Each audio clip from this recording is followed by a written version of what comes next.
अनोखी दवाई। काफी समय से दादी की तबीयत खराब थी। घर पर ही 2 नर्स उनकी देखभाल करती थीं। डॉक्टर ने भी अपने हाथ उठा दिए थे और कहा था जो भी सेवा करनी है कर लीजिए। दवाइयाँ अब अपना काम नहीं कर रही हैं। उसने घर में बच्चों को हॉस्टल से बुला लिया था। काम के कारण दोनों मियाँ बीवी काम पर चले जाते। दोनों बच्चे बार बार अपनी दादी को देखने जाते। दादी ने आंखें खोली तो बच्चे दादी से लिपट गए। दादी, पापा कहते हैं आप बहुत अच्छा खाना बनाती हैं। हमें हॉस्टल का खाना अच्छा नहीं लगता। क्या आप हमारे लिए खाना बनाओगी? नर्स ने बच्चों को डांटा और बाहर जाने को कहा। अचानक से दादी उठी और नर्स पर बरस पड़ी। आप जाओ यहाँ से। मेरे बच्चों को डांटने का हक किसने दिया है? खबरदार अगर बच्चों को डांटने की कोशिश की। कमाल करती हैं आप। आपके लिए तो हम बच्चों को मना कर रहे हैं। बार बार आते हैं, आपको देखने और डिस्टर्ब करते हैं, आपको आराम भी नहीं करने देते। अरे इनको देखकर मेरी आंखों को और दिल को कितना आराम मिलता है तू क्या जाने। ऐसा करो, मुझे नहाना है, मुझे बाथरूम तक ले चलो। नर्स हैरान और अवाक थी। कल तक जो दवाइयाँ काम नहीं कर रही थी और आज ये इतना चेंज, सब समझ के बाहर था जैसे। नहाने के बाद दादी ने नर्स को खाना बनाने में मदद को कहा। नर्स ने पहले तो मना किया, फिर कुछ सोचकर वह मदद करने लगी। खाना बनने पर बच्चों को बुलाया और रसोई में ही खाने को कहा। दादी, हम जमीन पर बैठकर खाएंगे और वो भी आपके हाथों से।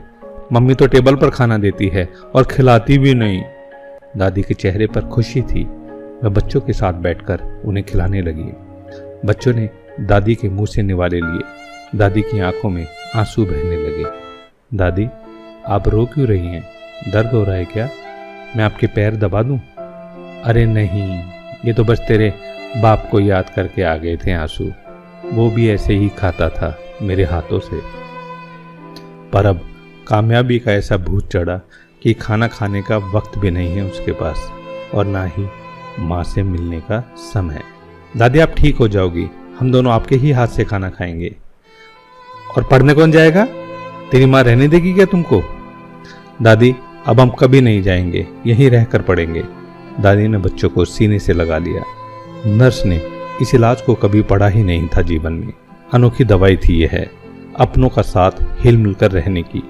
दादी ने नर्स से कहा, आज के डॉक्टर और नर्स क्या जाने कि भारत के लोग 100 साल तक निरोगी कैसे रहते थे।